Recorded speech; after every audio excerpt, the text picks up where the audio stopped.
জিয়াউর রহমান তো একজন সামরিক শাসক ছিলেন। একজন সামরিক শাসক সামরিক ফরমান জারি করে দেশে গণতন্ত্র ফিরেইছে, পৃথিবীতে এই নজির নাই যেটা জিয়াউর রহমান করছেন।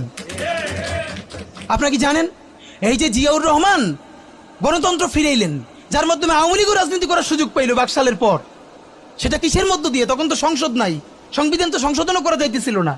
কিসের মধ্য দিয়ে? জিয়াউর রহমানের সামরিক ফরমানের মধ্য দিয়ে। পৃথিবীর একমাত্র একজন সামরিক শাসক যিনি ফিল করলেন না সামরিক পন্থা দিয়ে করা যাবে না, গণতন্ত্রে ফিরতে হবে। আওয়ামী লীগের চরিত্রটাই হলো এরকম, এর যে একটু ভালোবাসে তার এসে হত্যা করে।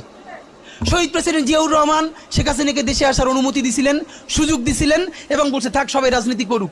আসার 1 মাসের মধ্যে জিয়াউর রহমান শহীদ হয়ে গেছে, 13 দিনের মধ্যে।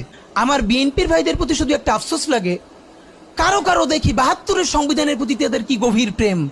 যেই সংবিধানের মধ্য দিয়ে বাকশাল এসেছে, যেই সংবিধান গণতন্ত্র হত্যা করেছে,